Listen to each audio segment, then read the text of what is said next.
Live. Alright guys, how you guys doing tonight? How's everyone doing? Hi chat, hi everybody. Welcome to Salt Mines episode 8.5, because we had the mini-sode.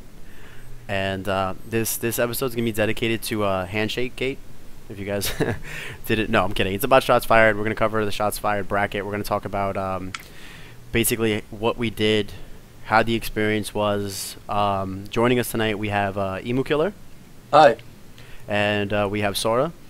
Yo. And, you know, some familiar faces with Junebug. What's up? And Frozen. Hi, guys. That's how you pronounce FS when it's together. Oh, that's... So normally we would go around, we'd introduce ourselves, and we'll talk about what we did for the week, but we were all at shots fired.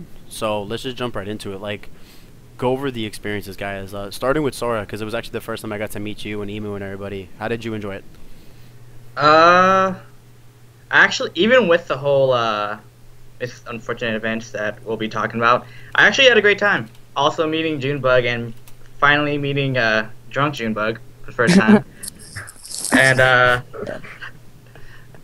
yeah. I learned so many things about myself that night. We'll definitely need to talk about that later. Yeah. Later. And I honestly thought the tournament was ran well, especially by Johnny, who was like positive the whole time, and was able to deal with people showing up late or not hearing them playing friendlies. But other than that, yeah, I had a great time. Shotsfire was awesome. What about you, Frozen? What was your experience? I think it was actually really well won, considering that there was basically only one TO. Oh my god. You decide to lag now? Is he muted for you guys also? Yeah, I can't hear Frozen, but 1 second. Those Apple guys, the headphones, Frozen. whatever. He's using like $5 headphones from like. But, yeah, Target. Is it working now? You're good. You're good. You're good. Go ahead, baby girl. Okay. Okay, I'm good. Okay, so I was saying that it was ran really well, considering there was only one TO really for all 3 games, and it things went on time. It wasn't like a horrifyingly bad national schedule thing that most nationals tend to be at times. Like Apex usually runs overtime and things like that. It ran basically on time. I got sleep at the end of the day, so overall, I think it was pretty cool. We met a lot of people, met some familiar faces. It was fun. And Emu, what was your thoughts? Yeah, I definitely enjoyed Saturday night way too much, and otherwise yeah, it's rough that a lot of people couldn't make it. So that's something I guess we'll talk about more later. But in the end, yeah, just a fun experience with a lot of high-level play. June? yeah, I definitely enjoyed What you remember? Well, Saturday night, We fired shots. I definitely took way too many shots at shots. That's all I'm gonna say. I tried to match Emu, and in hindsight, that was a bad idea. It's a bad matchup. It's a bad matchup. Emu versus Junebug in drinking. Definitely Emukiller's favor. I just loved hearing the drunk stories that people were telling me. Like the one about Boomer. Like apparently I went up to somebody's the guy from Nebulous.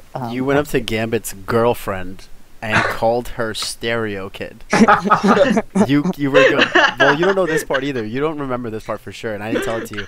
You knocked on our hotel door, and Knox answers the door and says, "Hey, Junebug," and he told me you just fell in the hallway. Oh you my God. just fell. So, the one thing I'll say, a lot of people are complaining, or were complaining about day one, while it was happening, and then it kind of seemed like all at the end, it was saved somehow. It all finished kind of what time we figured it would finish, but it wasn't like super crazy late. I think people got super worried because number one, Apex obviously had its issues, so everyone's like, "Oh, no, not this again, not this again, not this again." But I think what people were really worried about was the fact that we heard that pools were going to start till midnight. They really started more around like 11:30, 11, and they finished super fast once they started, and it kind of tied together really well. My personal experience, it was the first big tournament I've ever been to for any video game. It was fantastic. I got to meet everyone I wanted to meet. I got to meet you, Junebug, which was really cool because now we're like about almost. I mean, we're at 2 months now of doing this together, so it was really cool to kind of get to meet you and hang out with you. I got to meet Emu, and I told Emu first thing I told him was you were way bigger in person than I would have ever imagined. But it was a really cool experience. Met a lot of people. They were all really nice. And I felt like it went off really well. I feel like there was a lot of nerves just because it was such a big stage, and we were so worried that it was going to fail, and then it was going to be like, oh, CPM can't even run a tournament or whatever. But I think it went really, really well. And a lot of people, like Chibo and HBA Johnny, like, did a really good job. Like, Johnny was calling out every, like, 5 seconds. Like, get over here, get this done, let's go. Who's here? DQ'd, whatever, done, next one. And Chibo was just doing a really good job of, like, making sure he got really good matches on stream. Like, he would just hunt people down. Like, get on here right now, you're on stream. Yeah, but like Frozen said, I think they could have done a better job kind of running the bracket. There was one person running the bracket at all times, which is pretty inefficient. Like, I think the best way would have been, like, waves and, like, calling a series of matches at once instead of one match at a time. My biggest issue with that was I seen Amari going around asking people for help, and, like, people were like, yeah, and then, like, they never did. That was weird. You know what I'm saying? Like, we'd be, like, in the middle of, like, the lobby, and Amari would be like, hey, do you mind doing this, moving this? And they would agree to it, and then never did it. And it was weird. You know, I was like, just say no. It makes it easier, because that way that person doesn't think that they're going to go ahead and, you know, have a helping hand in it. So you asked somebody to help call matches, and they wouldn't do it? Well, not that they wouldn't. It was just, like, it sounded pretty much like the person he was talking to was just kind of like, yeah, and then never happened. Yeah, but I definitely gave him a few recommendations when I was chilling with him after the tournament. I think Easton is hosting a Shots Fired too, so... Aren't they calling it Heat Wave? Yeah, I think it'll be in July. Cool. So there's going to be a part 2 to it, which I think is probably the best thing that we can take away from the weekend. The fact that now, we spoke about it. It was his first tournament ever being run by him, and it went pretty well for a first-time organizer. Now he knows kind of like what to expect. I do think he should keep the cap at the same he had it this time around, because there were a lot of people that didn't show up, and the one fortunate thing, as weird as it may sound, is the fact that they didn't. Mainly because I don't know how well it would have been ran if we had the extra, like, how many people that couldn't make it or didn't show up or whatever happened. That would have been another, like, 50 or so people, and then next thing you know, it might have been the problem we thought it was going to be. Yeah, the weather certainly didn't help either. It was coming down, really, with the snow. There were inches just falling outside. Yeah, the snow is 2-0'd the tournament so far. Go ahead, Sora. Yeah. Also, it forced, like, a lot of people to leave, actually, from the tournament. Yeah, and it's a good thing you bring that up, because a lot of people were kind of upset that, like, some salty sweets didn't happen, or money matches at the end and things like that of the end of the stream. They actually didn't have time to run in. One was time, and then a lot of the people that were involved in them had to leave. Like, I was stuck there an extra night. June, you guys didn't leave till 4 in the morning because you were waiting for the weather to calm down. Emu, you guys stayed the extra night. Yeah. There was a lot of people. Gallo did, Vans, like a bunch of people had to pretty much stay one more extra night because either their ride just didn't feel comfortable going around in that kind of weather, or just the fact that they didn't want people to pick them up in that kind of weather. Before we go into the bracket and talk about matchups and stuff, we could just go around and just talk about, like, our favorite moment of the entire tournament and, like, what we think needs to be done to improve it overall, so next time we go, maybe it's a better run tournament. You could start with Sora. Damn, there's a lot.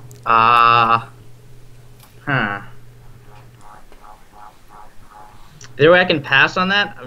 All right, you know what? Frozen, you first. Favorite part of the tournament? What can be improved? My favorite part of the tournament. Wait, that's actually, like, matchups and stuff. I guess we're not talking about that right yet, are we? Yeah, just favorite part. Okay, I want to. If you enjoyed busting someone's ass, whatever, do it. Well, I personally thought Joe SC versus Stereo Kid was probably the best part of the night, because there was such a huge crowd behind that money match in pools, and how Stereo was after he, like, body Joe SC call-outs. It was just hilarious overall. It was so funny. I was commentating that match, and I was kind of making the observation. Wow, JOST really doesn't know what to do against Ness. Like, Oh Stereo Kid was catching him with every gimmick in the book. Like, It was, oh my god. it was disgusting. He bodied him. It's so hard not to sound like you're firing a shot at JOST about that money match. But it's just... I'll fire shots. He sucked in that match. Oh yeah, that's what I'm saying. Like, it's so hard not to sound like that because no matter what you're saying, it was just terrible. And watching it, there was never a moment where I was like, "Oh man, I don't think Stereo's got this." There was never a moment where Stereo didn't look in control. And yeah, Chad is going crazy right now. To the bar. To the bar. And Stereo just throws his money up to the bar. What do you think Frozen we could do to make the tournament run better next time we're there? I feel like they tried to devote a little too much time to the other games on stream. And they also had, like, they had 2 separate streams. And I noticed at one point, they were playing Smash 4 friendlies on one of them. So that obviously wasn't optimal to be doing that. Definitely. So I definitely think that's the first thing I think of when something to improve on, is not to have friendlies being on one stream when you can use that to stream other tournament matches. I agree with you. When it's supposed to be a PM only or a PM focused event, you should probably have some type of... If it had to be friendlies and you had no choice, it should have been PM friendlies on the secondary stream. It shouldn't have been Smash 4 or Melee because it was supposed to be a focus on the PM bracket. What about you, Emu? What was your favorite part of the weekend, and what was something that you felt like could have been improved on? Alright, well, favorite part of the weekend was probably getting my shoes taken off and calling Zahime Tetraflora. Favorite part of the tournament would have been the fact that the bar that you can hang out, socialize at, also had the stream up on the television in the bar. So nice. like, even though it was small enough that if you were to watch the set, you could watch it right behind the players, it was still pretty sick to know that if I wanted to, I could be like avoiding giant crowds of hundreds of people and then be in the bar watching it instead. I think for something to improve upon, we had a lot of players that registered and didn't show up. Like, Texas is one thing, but there's also people that, I might want to go, let me just register now because it's free. So yeah, pre-registration helped a lot with organizing pools ahead of time. But then the downside is, because pre-registration was free, we had a lot of people not show up because of just disinterest, not because of other circumstances. So I think for tournaments that are this big, that need to be seated well, they're going to have to do like paying ahead of time. Just, you have to have a PayPal account, pay ahead of time, because otherwise it's pretty hard to organize it the day of. I agree with you 1000% on that part. The fact that the pre-registration didn't have like a down payment of some sort, or like, hey, you know what, you'll save money by doing pre-registration, but you'll have to pay the full pre-registration because you're saving like $5-10, whatever it is. Some type of incentive to pay early, but also some type of way that we know as a tournament, like, okay, if you're here, then you're gonna have to, or if you're committing to come, you're gonna have to actually be here. I can agree with that. Junebug, favorite part of the tournament, something that the tournament could have improved on. Favorite part was easily all the comebacks that I made in singles. Like, I'm so glad that I won. Like, as bad as that sounds, like, but I did it a lot, and like especially the ones versus Vans. That was like a 3-star comeback, and like I did like the 6 tech at the end, and I just really didn't want to lose, and then I like won. It was fun. Sora, did you lose your video? I shouldn't have. Why? Am I not? I see a picture of Link with a Hey, seagull. it's you, Link. Yeah, Let me see. Link with Alright, go. Seagull. Yeah, it's Okay. Seagull Joe's Sorry. face's photo is like imposed onto the seagull. Okay, so what was something that the tournament could have done better, Junebug? The tournament, I I thought the way that it was run. First of all, looking at bracket, I'm not sure how. I think how they seeded it is they took all the first seeds and they just gave them a random number, 1 through 24. And what happens when you do things like that in a challenge bracket, you get things like Mewtwo King, seed number 24. And let's see who's seed number I 1. think that was his exact seed, actually. Let me check. Yeah, I'm looking at it, yeah. And then MLGF, seed number 1. Like, very high bracket imbalance in that. and That's really weird. I would have liked to see some attempt to seed the bracket with regards to player skill, in addition to the first seed. But I can see how that might be hard. But I honestly, like, there are 24 first seeds, and you could get a pretty good idea of who at least the top in this tournament were. And so that's something to improve on. Also, like Frozen touched up on, their streaming was pretty inefficient. Like, I was called to do a Smash 4 match on stream, like, way too many times. Like, I could have just played my match off stream and just had it done with. And there were no other matches called. They would just say, all right, this match play on stream. And then that would be the only match playing, and there'd be like a ton of Smash 4 friendlies just going on in the background. Like, you have to just, like, play all your matches. You can't just call one of them at a time. The one thing I couldn't stand was the fact that on the secondary stream, it was like, who wants to do 4v4 Smash 4? And I was like, what? Like, why is that a real thing? And there you go. We have Clash tournaments in the chat right now. Like, Chibo, thanks a ton. Shout outs to Chibo. Yeah, shout out for Chibo, because in terms of, like, when you took all three of the streams that were supposed to be there, Chibo, I felt like, did a more professional job of holding it down and doing his thing. As much as I'm grateful for HBA letting me use their setup for, like, the podcast, a little mini soda and stuff like that, I just didn't get the fact that there was friendlies. I didn't get the fact there was 4v4s going on. At one point, like, they were hyping up the fact that there was 8 Donkey Kongs playing, and I was just like, I don't think anyone really cares about that. Like, then again, people watch reality TV, so I could be wrong. Yeah, that was, to be fair. That was awesome. So, Sora, favorite part of the weekend for you, and then also, what is the one thing that you felt like the tournament could have done to improve? Okay, so my favorite part was hearing about all the upsets that happened. The upsets. I think Remo beating the Crazy Cakes, and then Bacon Pancakes beating Junebug, and it was quite a few. And I was like, crap, this bracket can go anywhere from one end to the other. So that was really awesome. And the part that they could have improved on. Okay, so I know it's a national, so, like, I know there's a ton of good players, so it's kind of hard to seed. But the last-minute seeding kind of killed. Like, I wouldn't say it was bad, but it was just a hassle and, like, kind of tough to kind of work with it, so. I agree. I think what someone... Like, I think... Oh, go ahead. You can go. No, you're the guest. Take over. Oh, okay, so... Okay. So, because earlier that day, I saw that I was playing Poob in round 3.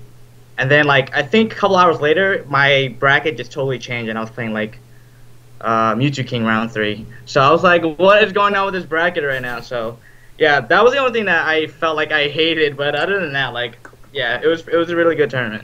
When you brought up Bacon Pancakes, honestly, all I could picture in my head was Junebug the week before going, he's like a mid-tier MDVA player, and then it should be Junebug's facepalm and just, how could this happen to me? Go ahead, June. You were gonna say something, and then I'll go into what I thought. Yeah, MDVA actually bodied each other at this tournament. Like, I lost to Bacon, which was a huge upset. And then Bacon beat Remo, Pink Fresh, and I ended up playing another MDVA player in bracket, JJ Virus, who ended up losing to me and Pink Fresh. So just all of MDVA ended up, like, knocking out each other. It was kind of sad to see. Yeah, I mean, there were a lot of you at this event. That's true. Well, the thing is, the bracket, I think that's another problem that the bracket had, too, because a lot of New York players were also playing against each other. There were a lot of crew versus crew pretty early in the bracket. So there should have been a much better job in terms of spreading out the seeds better. I think that's just like a unanimous thing. They could have done a better job on bracket. I understand the fact that, like, Mask beat Ally, and it throws the seeding off, or, like, no one knew how Tetra 4 was really going to do, and she gets second seed. Poob dropped down to second seed, and Narc beat Zoo to get a third seed. Like, I know, like, there's going to be some jumbles, but, like... Not Zoo, Zubat. I'm sorry, Zubat. But, like, don't frighten people. I was like, damn. What? It's just the fact that if the seeding would have been done a little bit better, you probably would have had still a really, really hard bracket to go through, but not as weird. and we'll get into that in a little bit. My favorite part was confirming the handshake on the second attempt with Mewtwo King. It took 2 shots at it, but I finally got the handshake, and Twitch chat exploded. It was a good feeling. No, I loved commentating. I thought that was really amazing. But I really enjoyed meeting everybody. I thought it was really cool to just kind of get to know people, not just by like a 5-minute clip on them playing against someone else and then either raging or popping off, one or the other, and like not really getting a gauge for the person. Co-favorite part was you, Junebug, barging into the hotel room while you were drunk. I told this story on stream, so I don't know who saw it or not, but he comes in there and just goes, Messi, play me right now. You said you were gonna beat me, and I was like, June, I was kidding. I know you'd body me, and his face just goes like, oh, okay, all right, and then walks out of the hotel room like it never ever happened. He like interrupted doubles, like me and like FS were all playing doubles together. He just interrupts it and he's like, you gotta play me right now, one match, just one match, man. I should have played you because you were both. You self-bodied. You probably would have bodied. Oh my god. But in terms of what could have been done for it to just kind of been played better, it's just the timing of pools did make everyone nervous, and I do feel like if everyone would have shown up, it could have been disastrous. In a weird way, the weather helped us out in the fact that people couldn't have been there, but at the same time, we should have done a more efficient job of running the pools. Now, I don't know how you can go about doing that. I felt like there was too many friendlies going on. Yep. And Amari said that he felt confident because we got the doubles out of the way in the first day, and he was right. We did finish the second day pretty great on timing, but I would not want to risk that to in such a big venue and a big tournament. I wouldn't risk it. I would be like, okay, cut these friendlies out. Let's get this done as quickly as possible. Get these pools over with and get people, to rest or binge drink. So let's jump into the bracket now that we kind of went over how we felt about the day in total. What's some things that stuck out to you besides Junebug's ridiculous losers run that happened in bracket? There were quite a few upsets. Let me take a look at bracket here just so I. Yeah, I'm gonna bring up that on my own computer. We had the rise of the Fox mains in PM. Bacon Pancakes beating Nian, Envy beating Hime, Dark Blues. Yeah, so Hime and Dark Blues. I don't know how he normally does against them. And Dark Blues beat Guru Kid, as somebody said. It's crazy upset. Dark Blues, if you guys don't know, was a Bowser main and got 9th. He beat Seagull Joe. I'm trying to find him right now on the bracket. Which is huge. That matchup is hard as hell for Bowser. So he beat, let's go back. So he starts off round 2 beating Seagull Joe. Then he beats Face, the same person who got first seed in their pool, over Poob. Ends up running on Guru Kid and beats Guru Kid. Finally loses to Envy, and then loses to Pink Fresh to get knocked out. And both of those, the Envy and the Pink Fresh games, were actually really close. And one thing you pointed out, Junebug, was his mix-up game. You want to go into depth a little bit about that? Oh yeah, so Dark Blues had a really interesting mix-up game. When somebody was like in front of him and shielding, for like the first 2 stocks, he'd always go for the shuffle, the fast forward forward air on shield. But then like the next 2 stocks, he'd go for the command grab. He'd just do like entire stock mix-ups, which was crazy. Like, oh, why is this dude just forward airing my shield all the time? I'm just gonna shield it and punish him. And then you realize he's just conditioning you for those next 2 stocks. It's such intelligent play. I was amazed to see somebody do that. Is there another player that stuck out to you guys? Because there was a bunch. Is it what? Well, we talked about Bacon Pancakes. I was amazed to see Zahime come back and do so well. I was so impressed by his movement and all his traps and combos. Like he was bodying me a lot of our set. Zahime played, I guess Kais it's pronounced. Beat Mask, which was the Charizard that actually beat Ally in pools, which that was ridiculous on its own. Goes on to lose to Envy, and then from losers beats Malachi, which is a really great Peach main here in New York City. beats DJ Nintendo, which speaks for itself. I don't have to explain who that is. Then beats you, Frozen. And beats me. Rip. Yeah. And finally loses to Junebug in round 8 as Zelda. And the fact, because people always talk about Zelda not being this or being that or whatever it is, don't play or plays this way, plays that way, plays it completely different. He actually went Shielda during this tournament, or at least in our set. He didn't go completely solo Zelda. He went Zelda and Sheep. Yeah, I would. Well, he did that even in the matchup on stream. I think he did. He switched at least one time to Sheik and then switched right back. Yeah. Can we talk about the fact that Zahime was like with the Din's Fire, dude? June, how were you? What was your thing? Like you're playing in round in losers round 8. Were you freaking out a little bit, wondering like what are these coming from? Yeah, it was just messing up the camera, dude. It was so frustrating. That is frustrating. It was like the stage was just, or like the screen was just increasing and decreasing, and like I had to keep track of the thing that was just like going around in circles. Like it was cool watching him play. It was so frustrating to play against. Was part of it like, did you feel like you had a little bit of ADD where you're like focusing on the Din's Fire and he's coming up to you and hits you like a fair? Yeah. I do that stuff with mines too. Like I forget where the mines are all the time. So like I was actually kind of having a hard time keeping track of where the Din's Fire was. But most of the time I was able to just cancel it out with a hitbox, which is something a lot of people don't know about Zelda's Din's Fire. You can just throw out a move and it'll disappear.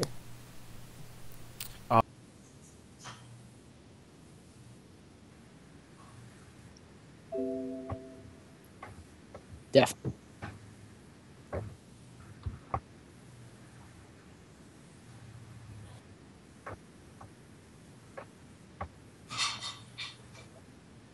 No, he beats Junebug in then round 3 and 4. Means loses to Ally.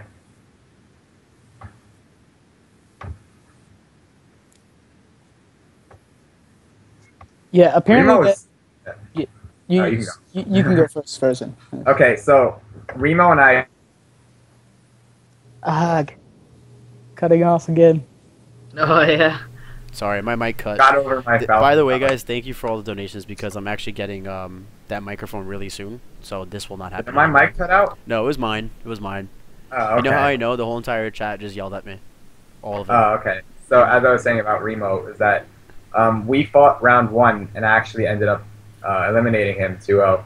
Then he went to losers round 1 and got all the way to what was it? Round 7 in losers, beating like pretty big names like Stereo Kid and Cruzy Cakes. So yeah, he had a hell of a run through losers.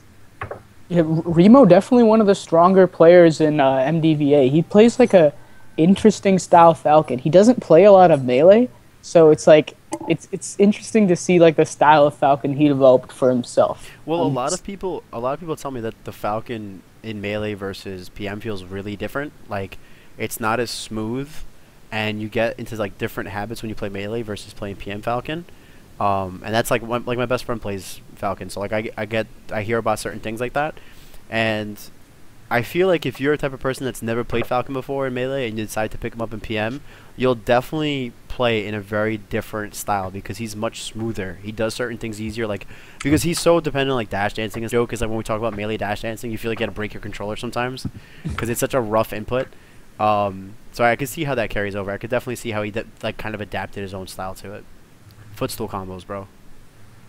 I love seeing footstool with any character in the game because it's something I don't personally use, and I'd love to start using it because you can actually do a footstool out of Mewtwo's teleport. Yo, Emu. Could end up with some crazy shit. You wanna input some information here? Yeah. So I guess as far as like the bracket and what I was excited to see, Zahime Zelda for sure. Like I really knew nothing about 3.5 Zelda at all. I knew the changes. I knew the camera was annoying. I never saw Zahime play in tournament in 3.5, so that was really exciting to see, and I'm glad that Zahime did well. It's also cool to see that Pink Fresh did well. I thought that Lucas in 3.5 is like mid tier. You know, he still has good pressure, but realistically, he doesn't.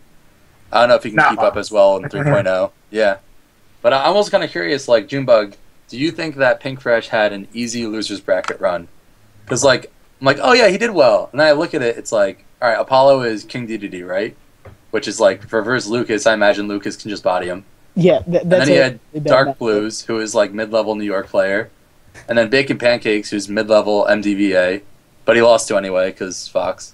But Yeah, like, I mean, I thought Pink had a lot of favorable matchups. I think Lucas bodies those big bodies. Shoutouts to Apollo Ali and Dark Blues making it so far, by the way, with DD Bowser. Like, Didn't Apollo Lee get 13th yeah, with at a Day-to-Day? That's match- crazy. That's pretty impressive. But yeah, I think he got a lot of favorable matches. But then he got Mewtwo King in winners. Like, yeah, that's, okay, yeah. Yeah, but um, getting he Mewtwo King did? in winners doesn't like He didn't balance. get Mewtwo King of Winners. Oh, I was He gonna lost to me. Oh shit! Yeah. Shout- Twist. I was gonna say, but even if he did get Mewtwo King, does it really matter? It doesn't balance out the rest of the bracket. You know what I'm saying? Like I can see where Emu's coming from. Emu, someone said off stream, and I'm not gonna name who it was. They said that your Marth looked kind of booty. I'm not gonna say who it was, but did you feel like you weren't really on point with your Marth? Because I seen you switch a couple times to him, but you didn't look as comfortable as you normally do with your Mewtwo. I mean, it was good enough to beat Junebug, Oh shit! but realistically, yeah, I should put more time into PM Marth. Like, some stuff's different. I'm gonna practice it. I think that if a That's right. PM Marth were to really step up their tech chase game and learn to react to the PM animations, then Marth would be amazing. Like, he's already really good, but yeah, realistically, yeah, I need to put more That's time what into I thought. PM Marth. I kind of was just going him versus people I knew didn't play Melee. Okay. honestly, How like, often do you and June play each other, Emu? Me and Junebug, Yeah. we played at Zenith in August of 2014, and then we played again in... Well, when was it, June? Xanadu at was that It was October? December. It was December. Seagull's birthday. The reason I ask is because there was a moment That- in your guys' set where he hit you with a down air, and you recovered immediately, grabbed the ledge, and you guys both stopped as if you were like buddies playing friendlies, and you looked at each other and kind of like nodded respect, like, all right, we good, and then like went back to as if the set just never like it went back to like it never happened. So it was really funny to see. I was like, I wonder how often they actually get to play against each other, because that's like a friend thing to do. That's not like you know what I'm saying? You don't do that at a tournament. You do it like in friendlies. That's the MDVA though. Like, if somebody does something good, we're like, oh yeah, that was pretty good. Like, there shouldn't be any salt when somebody does something that's impressive. Like, that's always how I feel about Smash. Like, I love seeing cool stuff. I love doing cool stuff. So when somebody meteor cancels like they're supposed to, and a pretty fast one at that. Shoutouts to Rolex not knowing how to meteor cancel. He died at 0 from a down air. That was I hilarious. remember everyone freaking out. Even my girlfriend, who doesn't even play Smash Brothers, has no idea. She just knows that characters hit each other. She just kind of looked at me and was like, "Was that 0%?" And I was like, "Yeah, 0 to KO. yeah." Yeah, I was talking to him afterwards, and he was like, "Yeah, I don't know why my jump didn't come out. I was mashing jump." I'm like, "Oh, that's You can't do that. not how it works. That's not how it works, bro." That's not how any of this works. Oh man, but I thought that was funny that like a top PM player didn't know how to meteor cancel. Or like, To be fair, you can mash up B. It's a glitch currently still in the game. you can mash up B. Wow, yeah, you should have just done that. Oh. Yeah, it's... I mean, Really? in a tournament set, you're nervous, for sure. Yeah. Other interesting things I thought in the bracket was when we got to top 8. That was and I know top 8 is usually going to be a stacked top 8. That was a stacked top 8. Like, because looking at your losers run, Junebug, this was insane. Okay, so if you guys don't know what Junebug had to go through, this is what he gets for losing to Bacon Pancakes so early. So he beats Spaz, beats JJ Virus, loses the Bacon Pancakes, and then this is the losers run he's got to go through. He plays Gallo, beats him, plays Emukiller, beats him, plays Rolex, beats him, plays Zahime, beats him, plays Envy, beats him, plays Jaden, beats him, and then Crazy finally, comp. and then finally plays Ally, and is the most fortunate person in the world because the stream cuts out on his SDs, which Oh, no. literally had me grab my face and just scream no. because it made me so sad because I was watching one of the best runs anyone has ever been on, and someone pointed out like you played so good, and then you had such ridiculous moments of how does the controller work, and we couldn't figure it out. And we were talking about that during the stream. That basically like your first set when you lost that set to Bacon, you didn't look like yourself. You SD'd things like that, and then you just were on point every game after that. Didn't really look like you were ever like startled. And then that happens, which was really misfortunate. But it's still probably one of the best runs anyone's seen in terms of a loser's bracket run, just in general. Honestly, I watched a few of the matches, and it looked like I was startled quite a few times. Like I was messing up a good bit, but for some reason, on my last stock, I just decided to play like a god, and like not mess up anything, and that like basically made me win most of the sets I played. Like except against Gallo. Gallo, should I talk about all your these? Diddy. Gallo bodied your Diddy. You didn't He even just- want to play him. Yes, again. yes. Let's talk about that. By I the saw- way, I'm sorry. You can go ahead. I saw Sora, game in a one sec. and I walked away. Chibo said he wants you to know that the videos are good. The stream cut out, but the recordings are still up, so everyone will get to see you Yes. forever. Oh no! These are But- preserved in history. They're preserved in Nice. history. But Sora, go ahead and let us know what you felt, because you said you walked up and saw his Diddy get bodied. How did you feel about that? That was the most hilarious thing ever. I walked over. I'm like, okay, Gallo just beat me. I'm gonna see who he plays against. So I'm going against Junebug. I'm like, all right, this is gonna be a really good match, and it's not on stream, so I gotta catch this. I walked in. I saw the very last part of game one, and I immediately walked away. I'm like, okay, I'm done with this. I thought it looked so one-sided, but then I went back and saw you use Ganon, and I was like, okay, there's something going on here. And then I heard what happened, so that was really interesting.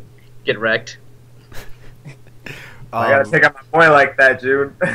Yeah, I'm sorry. I was sad about taking out Gallo. We had like a bro out moment at the end. Yeah. He was like, "You better win now." I was like, "Yeah, salt mines, dude." Like, Dude, I had the hardest time rooting for anybody.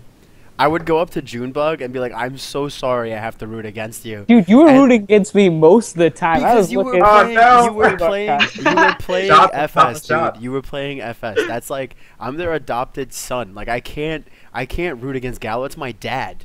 Like if I root against Gallo, it'd be just so disrespectful. And you play Gallo like all the time. You beat him. You played him in doubles. They beat you, and then you played Yeah. them. And then you played him in singles. And there was no way like I was not gonna go against him. But Gallo did come up to me and was just like, you know, like when you're at a tournament and you're like having that slight like reflective moment, and he's like, "Yeah, man, I played Junebug," and he just goes, "His Gallo or his Ganon's so good." Yeah, he was like, "You're definitely the best Ganon." After that set. Um, Oh, no longer second best? You ledge cancel? him and Eli troll me all the time because I don't have a lot of tech skill with Ganon. But Gallo gave me the real respect this time. He was like, "Dude, you're the best. I So- can't even deny it now." I think we should talk about the last set. We should talk about Mewtwo King versus Ally, because Right. there's a lot of things that have been coming up today, specifically with Mewtwo King's Facebook page. Yes. And even though I'm not one for gossip talk, I thought it was hilarious, and absolutely ridiculous. Because if you're a player of that caliber, you should stay out of the spotlight when it comes to things like that. And it sounds like it's kind of that all the time.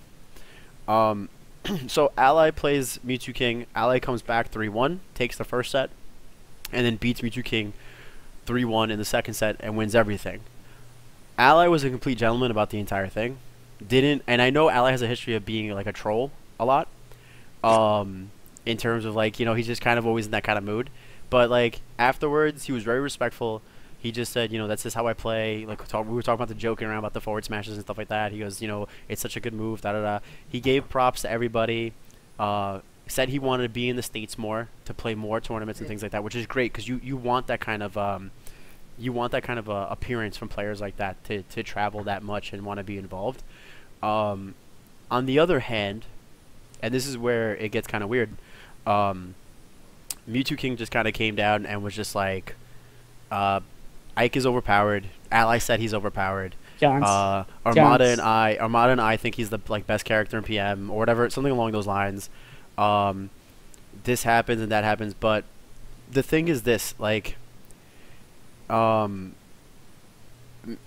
understand Mewtwo King's outspoken, and I understand sometimes he just has no filter, but when you have an opportunity to kind of talk about the scene and you're getting interviewed at the end like Junebug was and like Ally was, like, I feel like you should give credit, and this is something that Eli brought up, you should give credit to the people that made the event as good as it was. Like, there was no thanks HBA, thanks Clash Tournaments, thanks Not 20, like, none of those things were brought up. It wasn't thanks for everyone coming in, really fun to play. Like, none of that happened at all.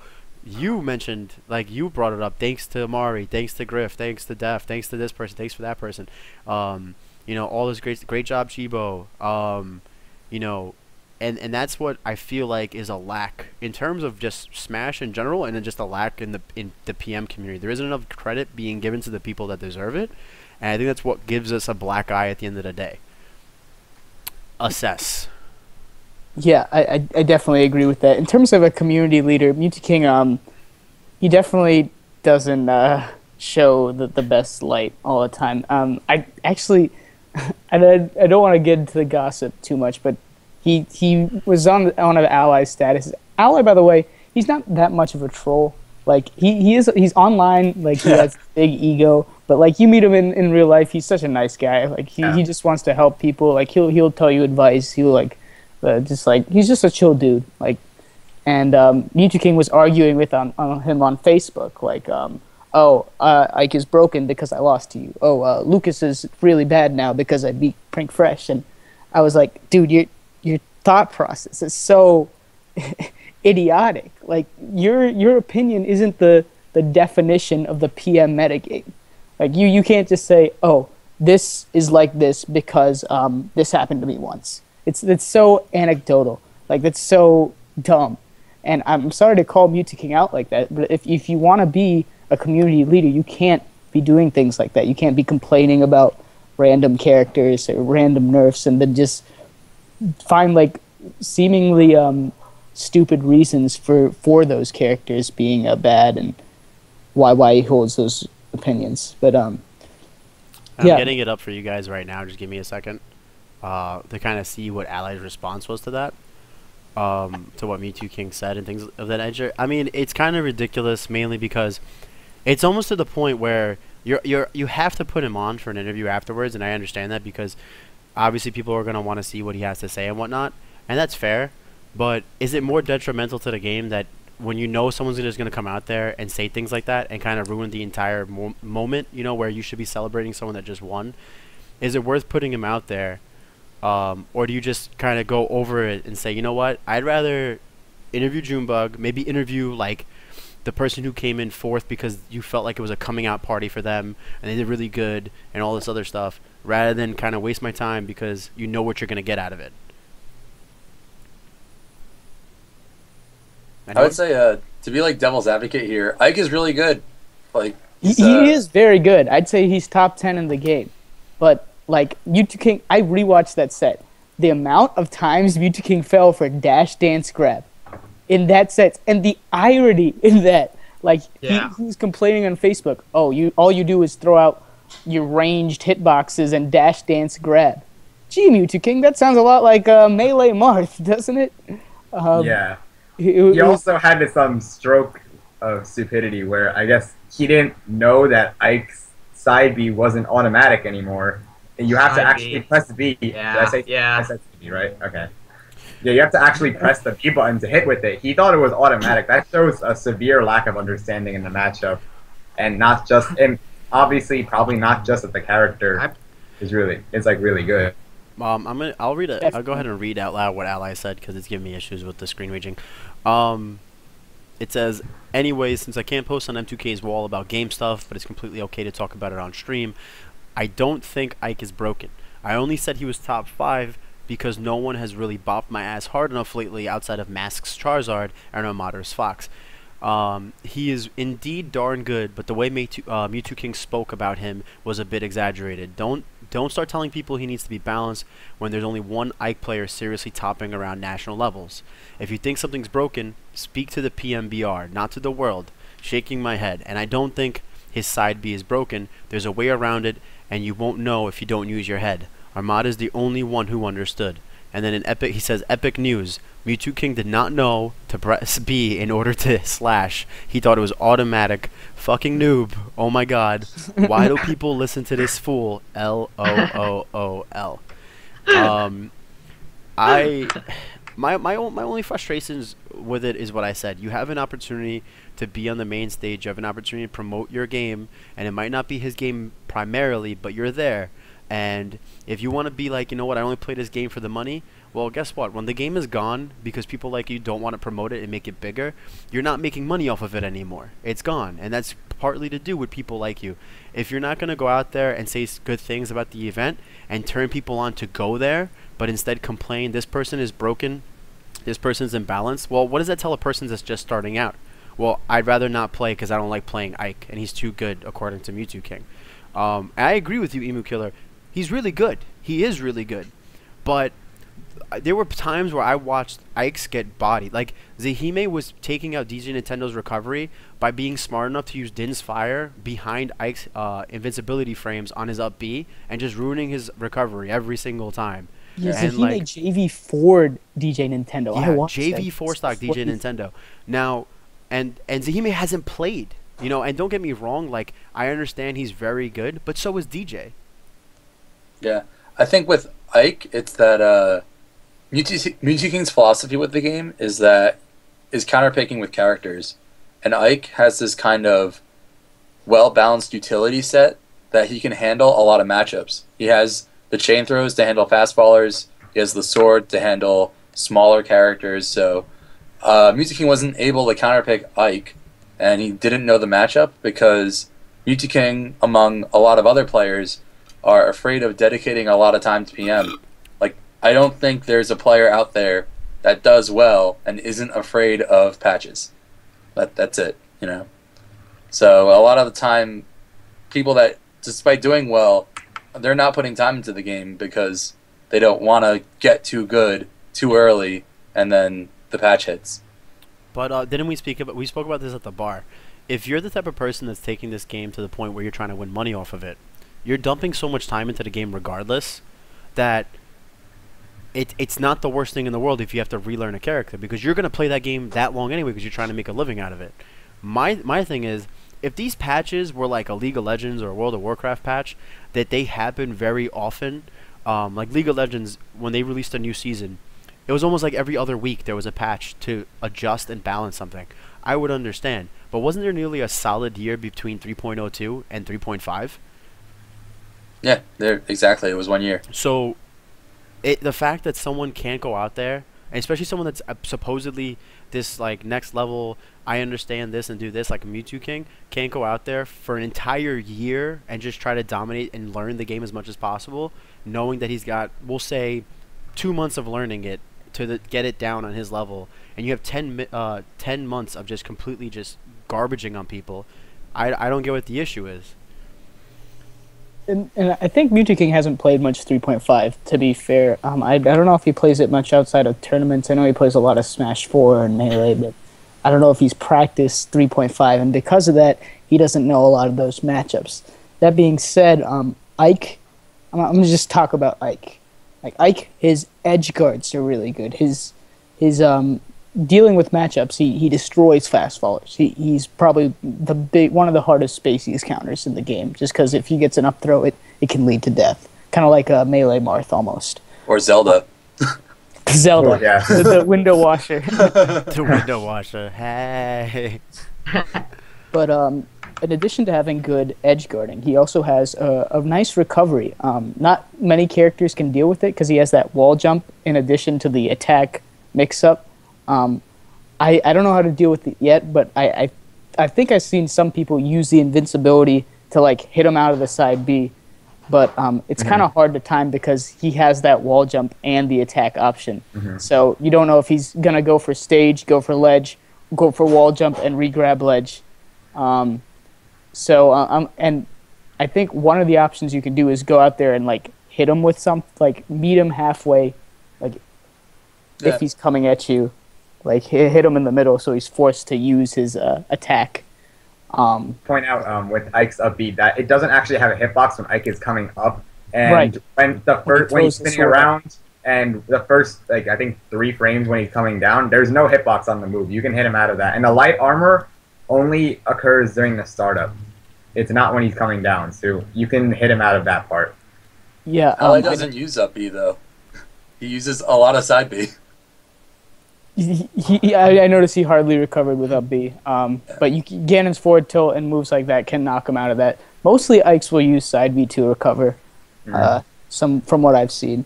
But similar to a space animal, like side B is usually a safe recovery option. Well, Mewtwo King also went Mario in all 3 of the sets first game, and like played him completely different all 3 of the games. And we talked about it on the stream. Like he never tried to use cape on Ike's recovery on the side B.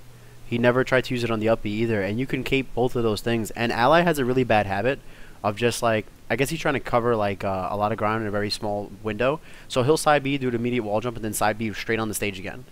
And there was never one attempt of, let me at least throw the cape out there and see if I could just gimp the shit out of him one time and just put it in his head, don't do that again. Wasn't like, I understand if you try to do it and then it becomes a habit and you keep doing it and your opponent's just like, alright, you're not catching me with this. But like, if you do it one time, maybe at the very least, he's going to think that could be a possibility and change the game up. All Mewtwo King was doing was just jumping around and just spamming pills. That was it. Like, he looked like Fox with pills. Mewtwo King was definitely telegraphing a lot of his approaches, and Ally would either dash dance, grab, or just swat him away with a hitbox. And every time, without fail, Mewtwo King would rush recklessly in. And it was kind of funny seeing a top player get beaten by something so simple from Ally. But I talked a lot about Ike's strengths. What I didn't talk about are his weaknesses. Ike has very few out of shield options. Like his fastest, I don't know what his fastest out of shield option is actually. Counter. Down air? Either Counter, counter or grab. Yeah.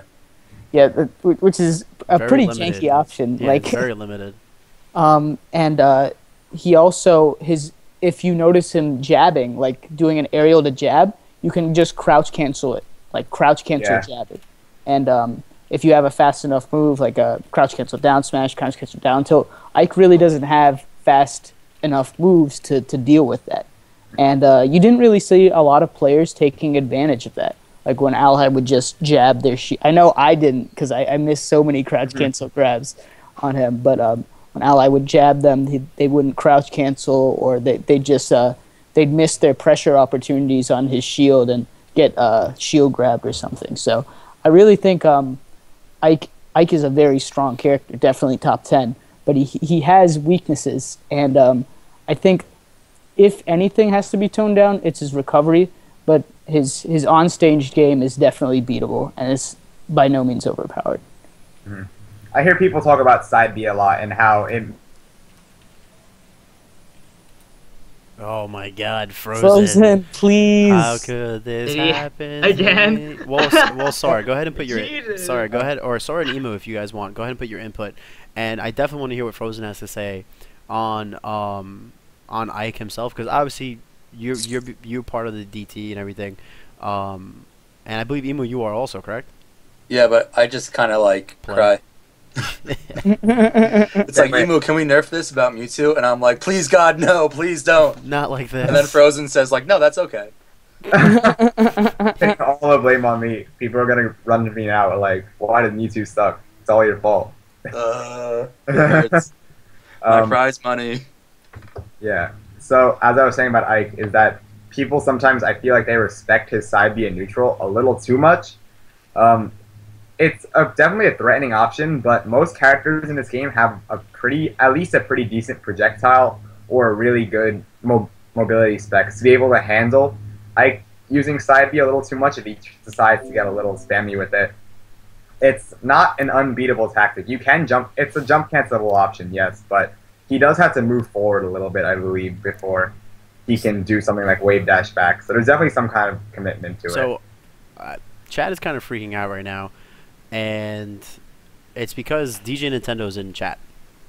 And and what I wanted to know, if you guys are up for it, we could try something we've never tried before, and that's add someone to call mid-episode, even though we haven't announced that they're going to be on. DJ was actually one of the people I was talking to about Ike. I was like, oh yeah, this. So DJ, if you want, you can add me on Skype, and we can give it a shot. We've never really done that before. Usually we do have set guest list, but I feel like with the amount of ridiculousness surrounding this, like, I should not wake up to any type of forum, including Reddit, Smashboards,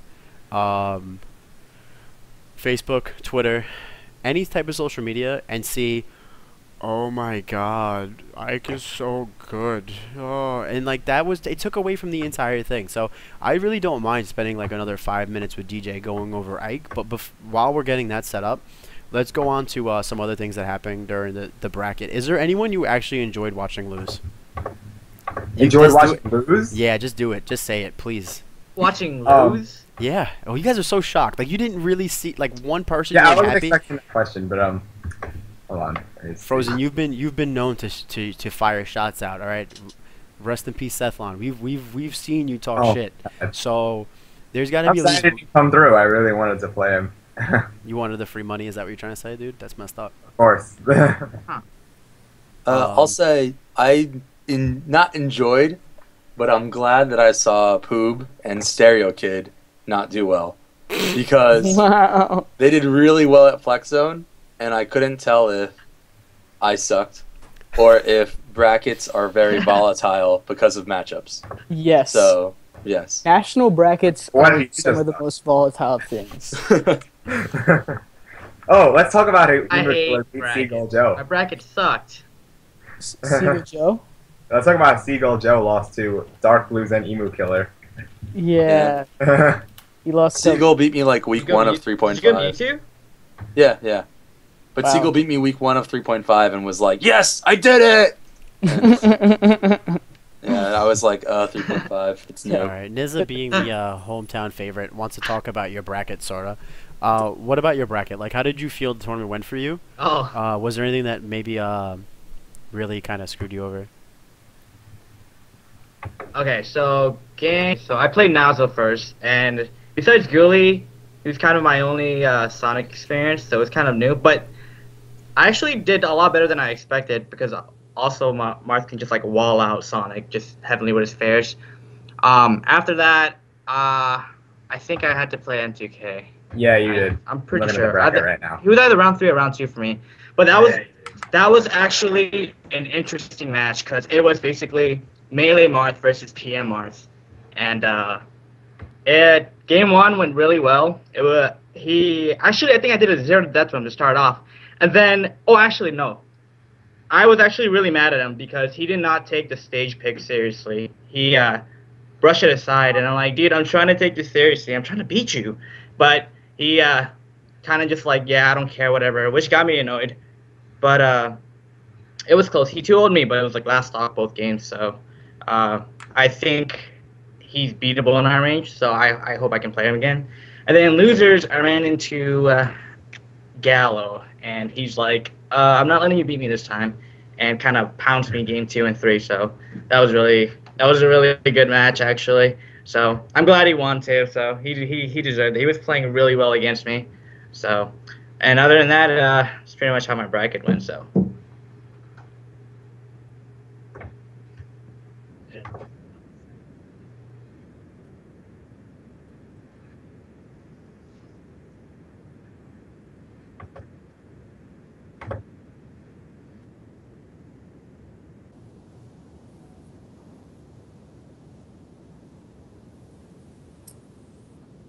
Sounds good. Wow.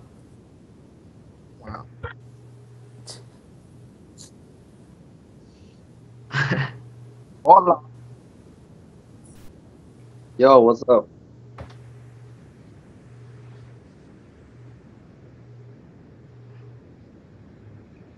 Yo, yeah. Oh, Does that mean everyone's mic's muted? No, it's okay though, because I'm mentioned. ordering the That's new fine. microphone soon. But DJ, we were talking about when Mewtwo King said after the tournament that Ike's broken, Ike is this, Ike is that. What are your thoughts, man? Just throw it out there. You're an Ike main. You're a really well-known Ike main. Go out there. Ike is, he's a really good character. I don't think he's broken though. Like Yo. on some like top 5 type of stuff. I guess he's like top 10. I guess. Yes, recovery is like, it's like he's all about the mix-ups. That's how Ike is. Even when he's recovering, like Junebug was saying earlier, like you don't know if he's gonna just like side B and grab the ledge, side B do the wall jump, like a whole bunch of stuff. But he has his weaknesses. Like you guys were saying, with you could crouch cancel his jabs into like down tilt, and a lot of characters have a really good down tilt. Ike's down tilt is good, but it's slow. So even if he tries to crouch cancel it, you could just like hit him before it hits you and stuff like that.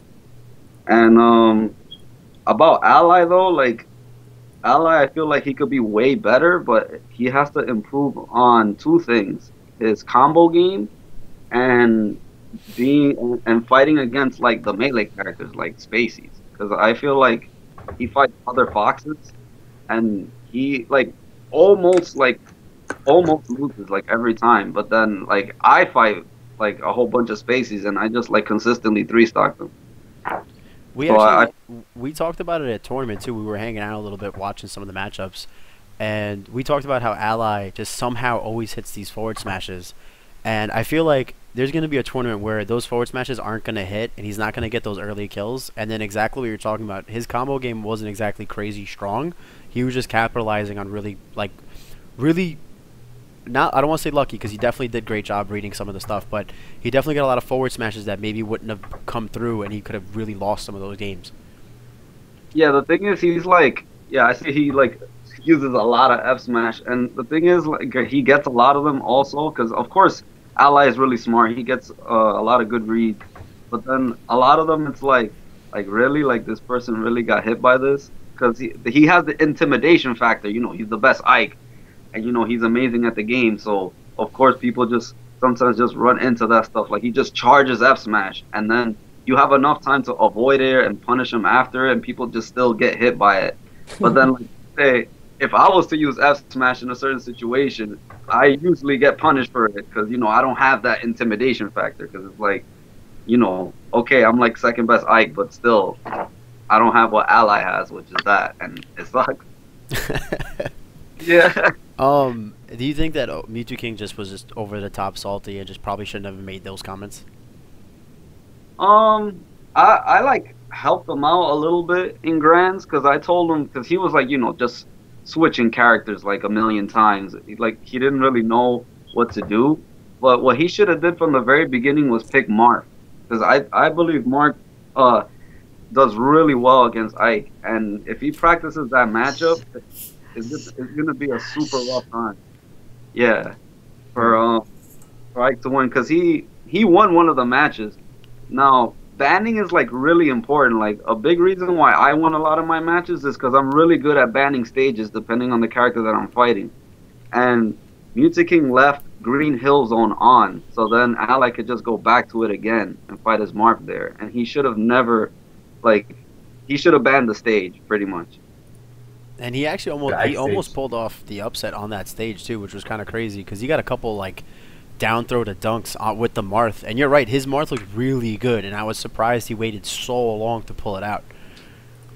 Yeah, I guess he didn't know like how the matchup went, because I told him, yo, just pick Marth, and then he like right away just won the next match. But then he didn't ban Green Hill Zone, so he went back to it again, and yeah, it was just like a done deal, because then he like lost his stock at low percent because he kept recovering low, and one of the stocks he actually could have grabbed ledge first, but since in PM Marv's up B, he leaves him like super floaty before he grabs a ledge unless you squeeze. So then Ally grabbed the ledge first in him, and he died at like 40 or something, and yeah, it kind of just went downhill, because we know how Mewtwo King is. He kind of gets demoralized, getting bodied pretty much. So going back to the tournament, because obviously we wanted to make this episode more about the tournament and how it went and everything. What was your favorite moment about the tournament, and what's something you felt like you could have they could have done better to make the tournament run smoother? One thing would have been to like separate the games. Because let's say, okay, now we're gonna start running PM, so now the melee setups have to change and start putting PM, and vice versa. And I feel like one side of the room should have just been like all melee all the time, and then the other side should have been like all PM. But then I kind of understand, because it's the first tournament, stuff like that happens, and PM takes a long time sometimes because characters live for too long, blah blah blah. So we need the more setup. So when it's time for PM, and we were running a little bit behind, so we kind of needed the extra setups. But for the next one, that's how it should be. It's like separate melee and PM, because it was kind of confusing sometimes. Like, oh, we're gonna play this and that. And yeah, so that should be one thing to improve on. Try to get more setups and like separate the game. What did you feel like was a good thing about the tournament, though? Anything you really enjoyed specifically? A lot of hype matches. I like that. Even though it was unfortunate that there was a cap, but it was actually good because the room wasn't like ever like super crowded where I couldn't like move around or I had trouble trying to watch a match. It was always like free to move around and stuff like that. And that's what I really liked about it. I got to talk with a lot of people, play a whole bunch of friendlies and stuff like that. And we had the extra room too on the side, the BYOC room, and that was good too. So I like that. All right. Is there anything else you guys want to bring up specifically, or do you guys just want to open up a Q&A? Emukiller was talking about like this mentality that players have now that they don't want to do well with characters because they feel like they'll get nerfs, and I really hope that's not what a lot of players feel. And I know that me and Emu are in this. Well, I guess Frozen's in that category too. In this rare situation where we were really really good in the past version with our characters Diddy and Mewtwo, and then they got nerfed and. Now we're okay, but I mean, I guess on my part, I was mentally prepared because I knew what was happening way before anyone, like any normal person. Yeah, and the thing is, like, I'd rather sacrifice. Sure, I love Diddy Kong with 2 bananas, but like, come on, up B, like, the barrels coming off and like hitting you. That was stupid. Like, how are you supposed to edge guard that? Thanks, like, Guru. Thanks, Guru. Oh, Guru did that? Oh, Jesus. Oh, I didn't thank Guru. Let's not like get into that, but. But like overall, I feel like changes that add to the balance of the game are fine, and like Mewtwo, his teleport was pretty good. I mean, I could react to it. Maybe pretty good is a little bit of an understatement there, I guess. I mean, I that's the thing. Like, I played a lot of Mewtwo. I could do stuff to that Mewtwo teleport, but other people were like, "Oh, Mewtwo teleport's broken. Oh, Mewtwo teleport has too many options." But I didn't think Mewtwo was that good. I knew he was top, like. Without getting too off track, like basically the one thing that you really want to emphasize is that you hope that the comments made afterwards and the fact that people kind of are overreacting to that comment of Ike being way too good and all this other stuff. You're hoping that really holds no weight. Yeah, I'm really hoping that PM players don't give up developing the metagame for a character because they think it's going to get nerfed. Because at the end of the day, like, perfect PM, like, all the characters will be good and their metagames will be developed, and hopefully no character is overly dominant over the other. I still think the game's going to be heavily matchup based just because how the different characters function, and most top players will need multiple characters. But yeah, people should just. That's something that Vance had brought up to me my first time at Nebulous. He's like, I love this game so much because of the fact you're forced to learn more than one character, and you have to learn multiple matchups. And he actually enjoyed that because it made the game not feel so stale sometimes. Sora, what about you? What's one thing you take away from the tournament, and anything that you want to say possibly before we go into Q&A? I actually wanted to ask you guys about the whole. Do you guys recall the whole guessing who would get out and who the sleeper in pools? I actually wanted to know who actually got out and who got out that you guys didn't predict it, because I wasn't sure. I couldn't keep track of all the pools and stuff because it was kind of like hectic day one. If you don't mind me asking. We did a show like at the venue that covered all of that. So. Yeah, well, Gallo guessed right, though. Gallo did guess right. He got the top 3 right. He said Mewtwo, King, Ally, and Junebug were going to be top 3, and that was right. And then I kept joking around that the only reason I picked bacon pancakes was because I like bacon and pancakes. Like, other than that, I had no idea who the kid was. Oh, and he actually ended up getting top 6. Yeah. Frozen. Anything you want to say, or are you open for Q&A? Okay. I think, yeah, I basically summed up that. Okay. What about you, Emo? Anything particular you want to mention before we go into Q&A? Yeah, I mean, of course, it's like post a really big tournament, so we're all talking about tier lists, but the game's still really new, and also a tier list, any kind of tier list can't be made because matchups are so heavily based on stage list. And every tournament, every national has a different stage list, so which changes how a match is going to be played in a best of 3 or best of 5 situation. So all this talk about whatever, like, for example, Skatar, Dracula's Castle was legal. Like, there were 2 really big stages, and Dracula's wasn't really legal after that because turns out big stages benefited recoveries, so that got changed. And so, yeah, so if we do see any issues with there's too many small stages, then the stage list changes, the tier list changes. So, yeah, that's what it comes down to. A lot of theory crafting that we'll see how it affects TOs. And what about you, DJ? Anything you want to just speak about the tournament, and anything that you want to mention before we go into our Q&A? Yeah, I want to talk a little bit about the bracket. So apparently it was like top 3 get out, right? Like 24 pools. Yeah, we talked about this a lot. Go ahead. Yeah, it was janky. It was stupid. Yeah, so it was supposed to be like, isn't it supposed to be like first seeds fight third seeds or something like that, right? Yeah, and in an unfortunate turn of events, you ended up fighting Ally pretty early because of how he got second seed. Yeah, and I got first seed, so I'm like, how does that make sense? Didn't I supposed to fight a third seed first? I mean, I don't know, and it was very first round, but I don't mind, I'll fight him because I'm there to win the tournament. But it was just like, wow, like, we're like 2 of like the top players here or whatever, and we have to like fight already like round 1. Yeah, I was saying your bracket was pretty rough, but it was really impressive, like, because you got knocked out in pretty much your first game, but you like went through a lot of really big hype names along the way. So we brought that up earlier in the show. I don't think you were in here for that yet. So we're gonna just do like a 15-minute, maybe 20-minute Q&A.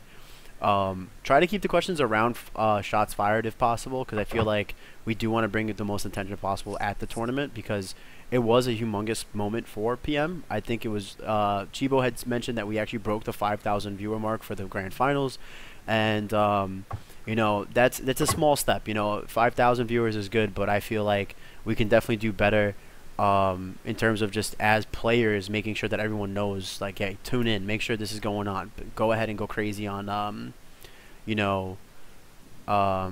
on Twitter, Facebook, let your friends know. Like, I had my friends watching that don't even play Smash Brothers, and they just enjoyed watching it. They were like, man, this makes me want to play, and like and they were just making little like funny observations about the players and all this other stuff, but they enjoyed watching it.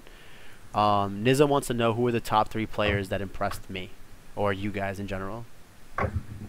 I'll say first of all, because I'm gonna bring my crew by into this a little. Dark Blues.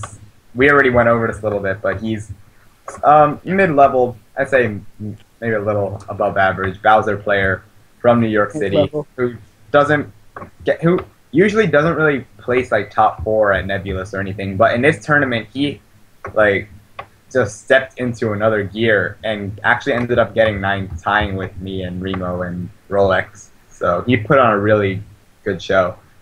Who else did really good? I'm going to look through this bracket again, look at the standings. One of the funnier moments was the fact that I seen DJ like run over to watch Amin play and was like, whoa, what round is this? What round is this? Because like DJ ran over like, Bowser's here? Like, this is happening right now? It was pretty awesome to see everyone excited about that. Hey, let's go, Bowser. Dude, DJ, why don't you play Bowser in this game? Just like secondary. I don't know. I think he sucks. Which is good. I mean, that just shows how impressive it was. It's like, I was actually thinking for like the next Nebs, probably this weekend, I'll probably just go like all Bowser just to see. Because I love playing the character. It's just that I think when he runs into certain matchups, he's just going to get bodied. And that's what I don't like.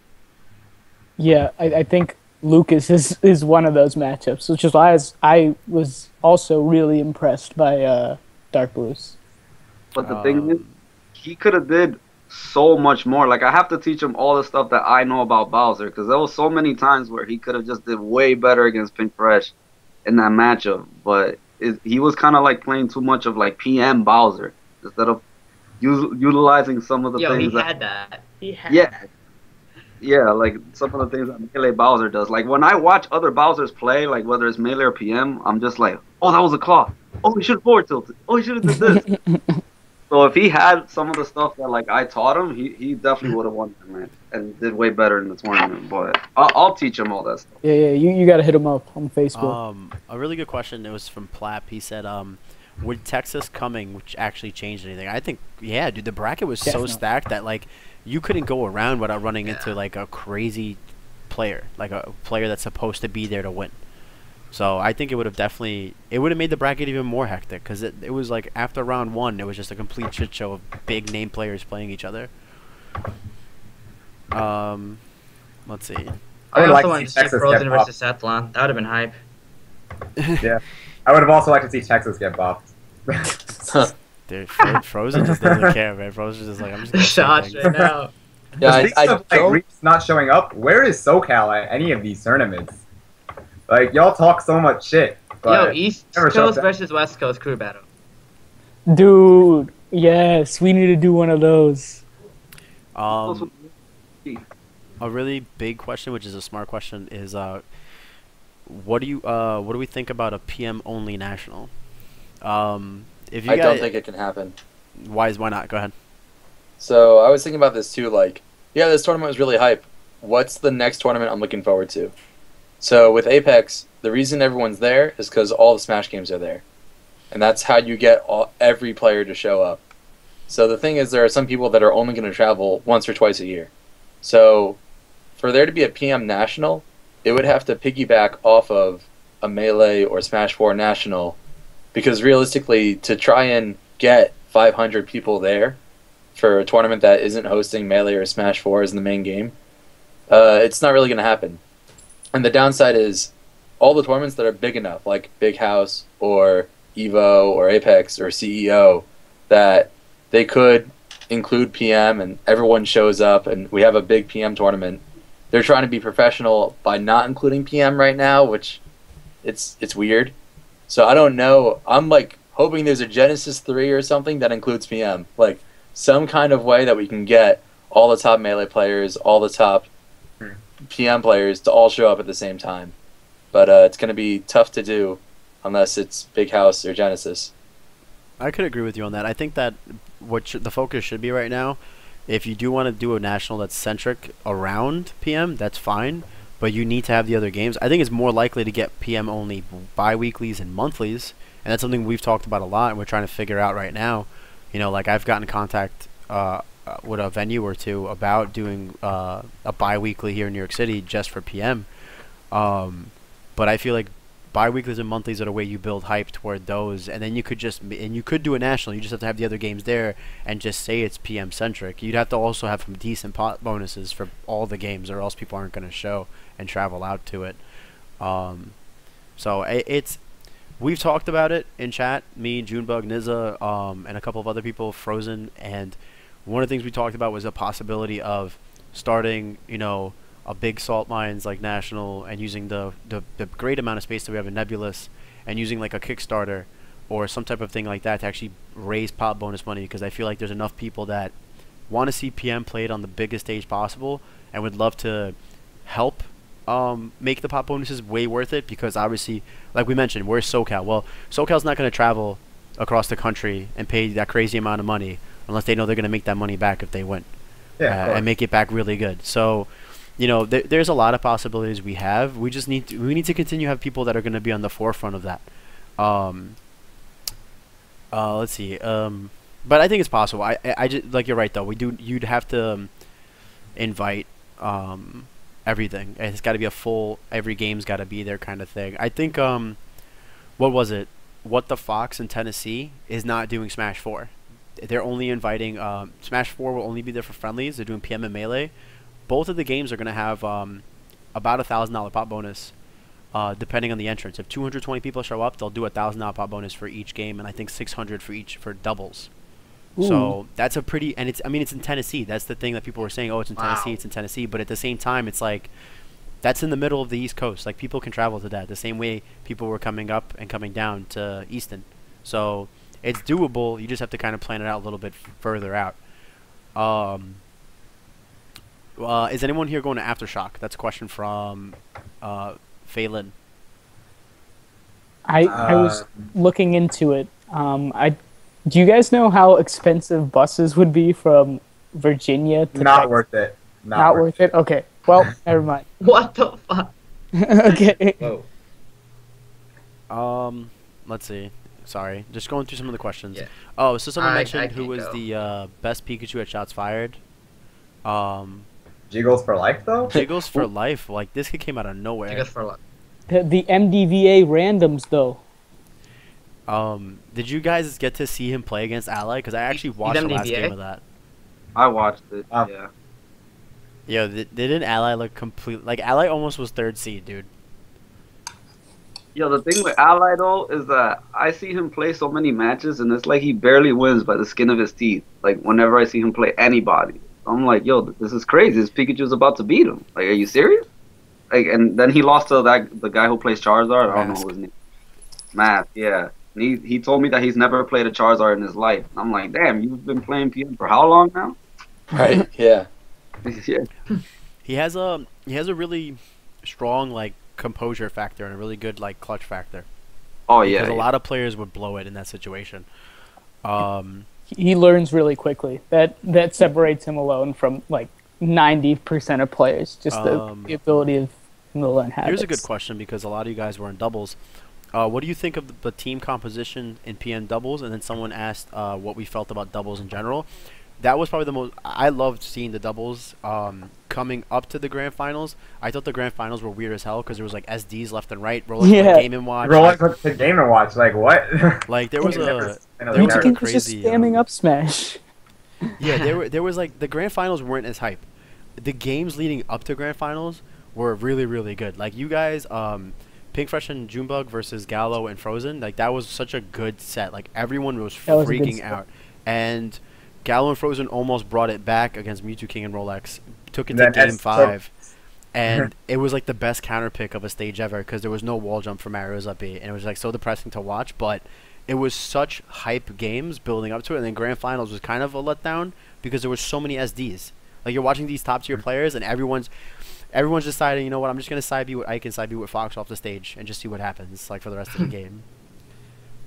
What are you guys' Yes. thoughts on the doubles and doubles like compositions that people were playing? I enjoyed Guru Kid and Stereo Kid's doubles team. They were actually beating me and Pink Fresh a lot in friendlies, but we somehow managed to beat them in bracket. I think it was really close game 3, if I recall. And shout-outs to Frozen and Gallo. They finally beat me in Taken teams. I'm salty because Pink I've been SD. waiting for this moment. You and Falcon, Yeah, right? Pink's- Gallo and Falcon? No, Gallo, we lost in round 2 actually with Mewtwo Falcon, and from then on we decided to go Mewtwo Mario and say, hey, instead of like trying these like gimmicky combinations, we're just gonna go our mains and see what happens from there. Yeah, I'm pretty glad that Frozen did well. It like gives me faith in Mewtwo doing well in doubles, which I hate. It's rough. Like, Yeah, you get Yeah. hit by a lot of stuff because of the tail. yeah. I have a lot of trouble in doubles, so it's really cool seeing Frozen do well. Yeah. Yeah, Mewtwo kind of plays that support role in doubles, in my opinion. He needs like a fast character to do stuff for him, like a Mario or a Fox or a Falcon.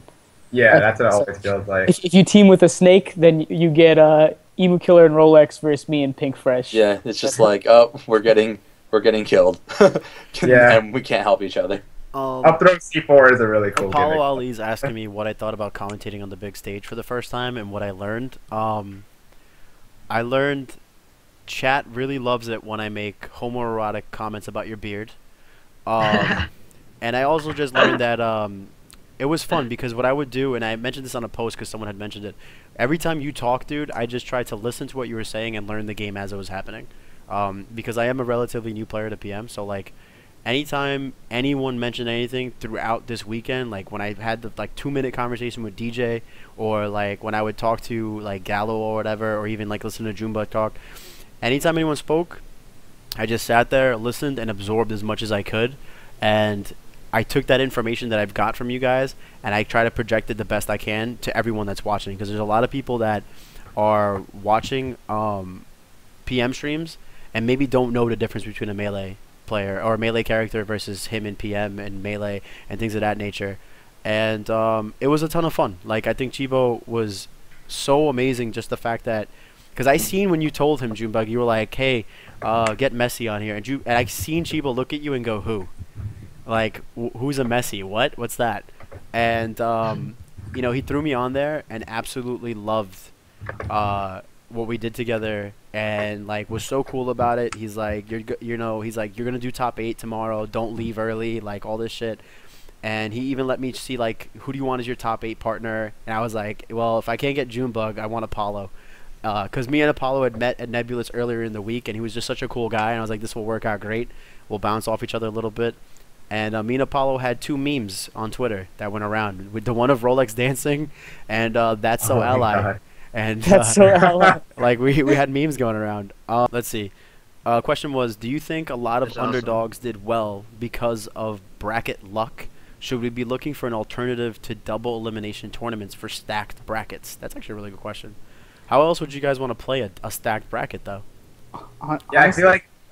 Sorry, you can go. Nationals are really hard to run brackets. They're always going to be a bit of bracket luck, because there's so many matchups. And in addition to bracket luck, the seeding for this tournament was super messed up, like as we talked about earlier. So one thing to reduce the amount of bracket luck is get some proper seeding in. Then you won't have DJ versus Ally round 1 and stuff like that. Yeah, but I don't know if there's a foreseeable solution to double elim, because we've been running those since the end of since forever. One thing I'll say is it's a national, so I feel like we talked about how crazy the bracket was, but how long can you really prevent facing a good opponent when the bracket's that stacked? You know what I'm saying? Like, maybe if they did a better bracket, it would have been like one more round people would have gotten in before they had to play someone that was equivalent in skill or of like, I guess, known caliber. So it's hard. There's too many good players like that, and just imagine Texas wasn't even there.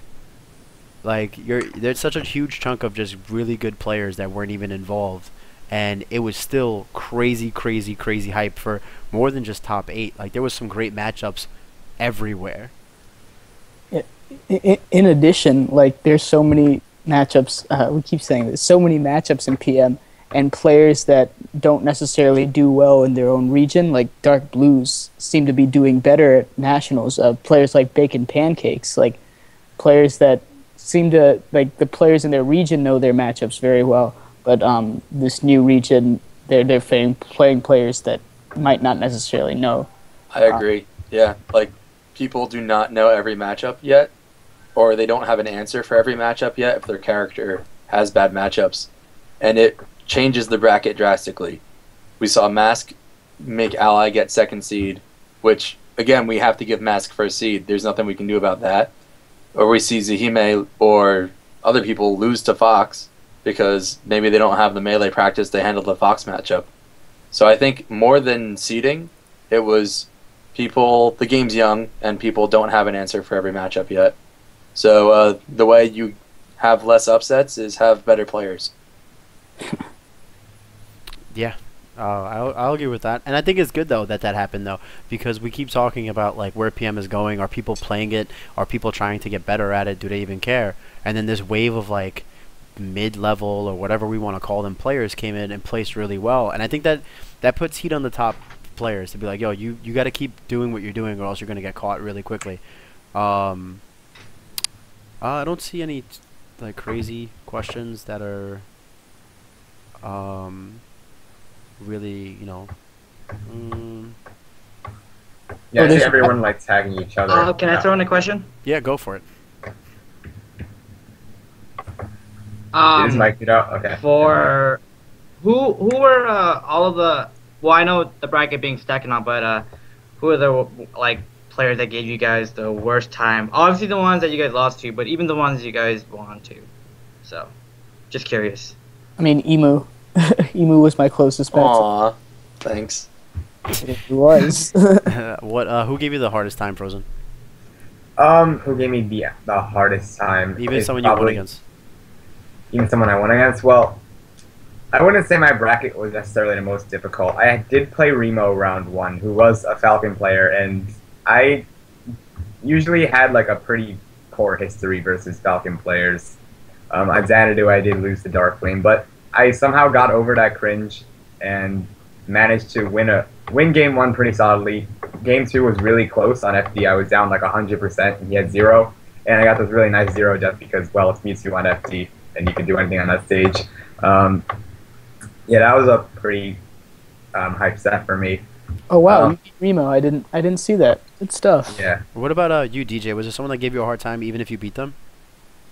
Not really, no. It was like, I fought Ally, and that was last game, last stock. But I I choked it up, so he got the win there. Good stuff to him. And then, yeah, everybody else that I went through losers, I was just like 2-0ing them. So it was just fine. Then I lost to Zihime last game because I ISD'd like 3 times. Like, Oh, that's why you got JV for it. I thought you just got bodied. Yeah, he No. SD'd at least one time if I remember. No, what correctly. happened was, I think maybe the first stock. I didn't actually see the first stock. It was that fast. I assumed that was an SC. And then he side beat off the stage again, missing the platform. So that was 2 stocks already gone. And then I think he missed a wall jump at one point out of the wall because of Yoshi's Island Brawl. yeah, that's pretty much what happened. Yeah, it was Yeah. pretty rough. It's a shame to see games happen like that, but I mean, it's gonna happen when you're playing so many games and so many tournaments and stuff like that. What about Emu? Anyone that you played that even if you beat them was just like a really rough matchup for you? I think, other than the people I lost to, I did drop a game to Master WGS, Bowser player. But when you play versus Bowser, yeah, you have to just learn what option they go for. Like, I wasn't too nervous, because especially when you do really well the second game. Other than that, I got to play Seagull again, and that was 2-0, but they were very good games. Yeah, you said they were last hit. That's Seagull, though. But I was confident. So a Seagull last hit means a 2 stock. Means he's a fraud.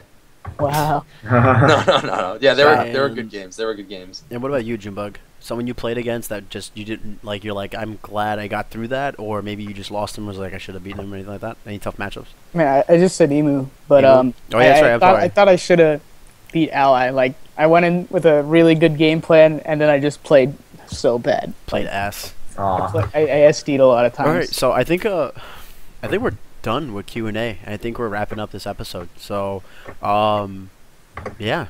I want to say thank you for DJ for kind of joining us impromptu. Dude, you're always welcome to join us for a full episode if you'd like. If we find a topic that really I feel like you'd be good on it, we'll get together and talk about it like Nebulous or something. So thank you for joining us all at once, because I know obviously your insight as being an Ike player definitely helped out when we had a really shots fired / Ike-centric podcast.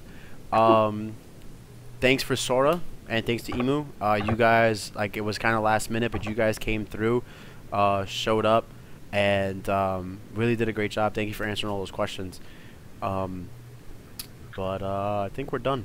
Guys. Somebody asked me a Bowser question real fast. Oh, go for it. Just to answer it, they asked me what does like Bowser need pretty much to be like. He said, how do you think Bowser should be buffed to be playable? Well, Bowser's already playable. It's just, certain matchups is just like really hard for him. But what I think Bowser should get is, one is a fireball. I've been saying this since like the beginning of time. He needs a fireball to help him approach, because his approaches are pretty like, predictable. It's just like, oh, short hop fair or whatever. So he needs a fireball, slightly better recovery, and less ending lag on his up B when he gets a hit on it. Because it's like you hit somebody with a B, and if they don't have that much percent, then they just hit you before your up B ends, and then you just get comboed to death, even though you hit them with a good up B out of shield or something. So I feel like he needs those 3 things, and then he'll be like way better. Yeah, I feel like Bowser's current tool set just revolves around like gimmicks. And It's he needs- polarizing. Yeah. Yeah, it's a polar character that has good matchups and then horrible matchups when people can just shield and then grab him. I do think having an EX command grab that leads into a full combo is pretty good, to say the Yes. least. So we're done for tonight. Thank you guys so much. If you haven't already, hit the follow button. I'm going to be putting this up on YouTube as soon as possible. We'll get it on the iTunes as soon as possible right after that. Thank you for Chibo for doing such a great job at Shots Fired, and Hitbox Arena for doing their part. If you guys haven't seen already, we have shirts. We made shirts. It's going to help pay for the bandwidth and stuff, and it'll help for like other equipment stuff we could help with the stream. Obviously, if you saw my mic was cutting out for whatever reason, I just want to break my computer in half. If you guys haven't already, if you want to see players like DJ, players like Frozen, hear me and Apollo commentate again, whatever it may be, you just want to see Gallo, Guru, Vans, all these great players, and I'm sure I've already missed a ton of them. You can go to www.twitch.tv/freesaltines. I believe this Sunday we're going to have the stream back up, finally. Those players are going to be there. They rock it every single week. They do such an amazing job. And you'll catch me there, and we'll have a good time. And that's somewhere where you can keep the PM content going, along with the other streams that you guys have followed, like Windy City and Gaming Underground and Arizona Project Melee. Like, keep that stuff going, because it's really, really been great. This kind of the resurgence we've gotten since BG Bootcamp has kind of stepped aside. So everyone have a great night. Linking the t-shirts one more time, and I'm linking Free Saltines for you guys.